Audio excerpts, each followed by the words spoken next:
Kartik private company में sales manager था। उसके माता पिता, पत्नी मीरा, बहन राधा और 2 बच्चे हैं। एक दिन मीरा कहती है, कार्तिक, बच्चों के स्कूल में एनुअल फंक्शन के लिए 2000 जमा करने पड़ेंगे। अरे अभी कुछ दिन पहले ही तो 10,000 जमा किए थे ना। हाँ, वो तो फीस और प्रोजेक्ट के पैसे जमा किए थे। अभी तो अगले महीने एडमिशन फीस और किताबों के पैसे भी जमा करवाने पड़ेंगे। 40 से 50 हजार का खर्चा है। मीरा, इतनी तो सैलरी भी नहीं है मेरी, ऐसे कैसे काम चलेगा? तो मैं क्या करूं? बच्चे को सरकारी स्कूल में डाल दूं? मीरा, तुम जानती हो ना, मैं मुश्किल से 35 से 40 हजार ही कमा पाता हूँ। इस घर के खर्चे दिन ब दिन बढ़ते जा रहे हैं, थोड़ा कंट्रोल करो ना। क्या खाना और कपड़े पहनना भी बंद कर दूं? मैं ऐसा नहीं कह रहा हूँ मीरा। तुम जानती हो राधा का भी पोस्ट ग्रेजुएशन पूरा होने वाला है। घर के खर्चों के साथ उसकी शादी की जिम्मेदारी भी उठानी है। मेरे बच्चों की पढ़ाई से ज्यादा इम्पोर्टेंट राधा की शादी है, तो करो जो मन में आए। मैं बोझ लगती हूँ तो मैं बच्चों के साथ अपने मायके चली जाती हूँ। तुम्हारी सारी मुसीबतें ही खत्म हो जाएगी। मीरा, मुझसे बहस मत करो। सुबह सुबह ऑफिस जाने के टाइम पर ही कलेश करके दिन मत खराब करो। इतना बोलकर कार्तिक वहाँ से चला जाता है। तभी, कार्तिक बेटा, ऑफिस जा रहे हो? मेरी दवाइयाँ लेते आना। और बेटा, बिजली का भी बिल 2 महीने से जमा नहीं हुआ, इसे भी आज जमा करवा देना। जी पिताजी, लाइए बिजली का बिल। 4600 रुपए बिजली का बिल आया है। माँ, मीरा, राधा, कितना ज्यादा बिल आया है। भैया, ये 2 महीने का बिल है और मैं तो सिर्फ फोन चार्ज करती हूँ। अरे बेटा, मैं तो गीजर से पानी गर्म करने के अलावा मेरे कमरे में एक पंखा और एक लाइट ही तो जलते हैं। मीरा, तो फिर इतना बिल कैसे आया? हाँ, सारा इल्जाम मेरे पर ही लगा दो ना। भाभी, आप भी तो एसी चलाती हो, उससे भी बिजली का बिल बहुत ज्यादा आता है ना। एसी मेरे मायके से आई है और वो भी अब सबकी आंखों में खटकने लगी है। मीरा, अपना मुंह बंद करो और आज के बाद तुम एसी नहीं चलाओगी। माँ, आप भी अपना पानी धूप में गर्म करके नहाया करो। कार्तिक ये कहकर घर से ऑफिस के लिए निकल गया। घर से कुछ आगे जाते ही उसकी गाड़ी पंचर हो गई।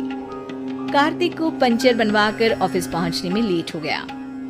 बॉस ने कार्तिक को अपनी कैबिन में बुलाया। may I come in, सर? Come in. बहुत लेट हो तुम। सॉरी सर, कुछ प्रॉब्लम्स की वजह से लेट हो गया। मुझे कुछ नहीं सुनना। तुम्हारा टारगेट कंप्लीट हुआ? नो सर, अभी बाकी है। क्यों?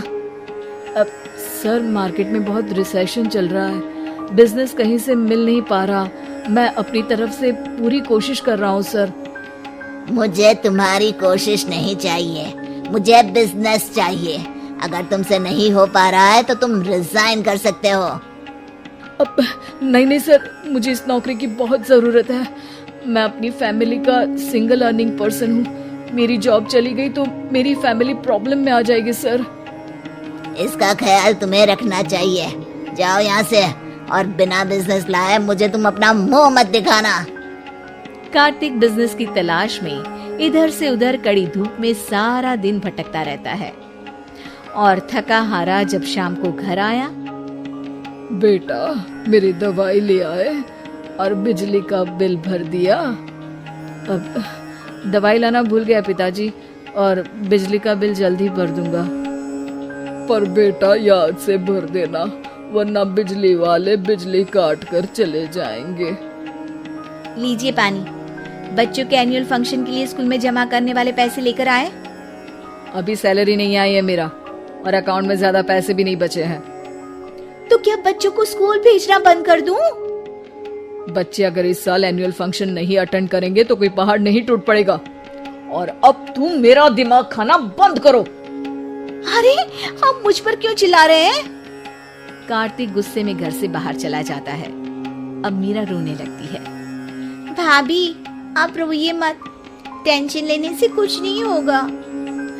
पर राधा, घर के भी खर्चे हैं, कार्तिक के गुस्सा करने से घर के खर्चे नहीं पूरे होंगे।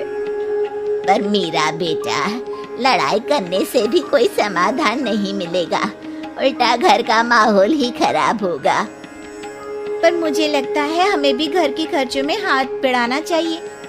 मुझे योगा सेंटर में जॉब का ऑफर मिला है, मैं कल से ही जॉब ज्वाइन कर लूंगी।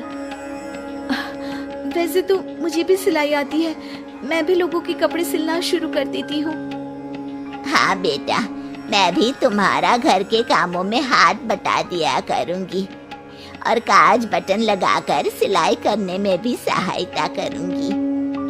मीरा, मैं तुम्हारे बच्चों के साथ मोहल्ले के बच्चों को भी ट्यूशन पढ़ाऊंगा। इसी बहाने मेरा टाइम पास भी हो जाएगा। इस तरह से अब घर के सभी सदस्यों के सहयोग से पैसों की समस्या दूर हो गई और सब खुश रहने लगे। इससे हमें सबक मिलता है कि एकता में कितनी ताकत होती है।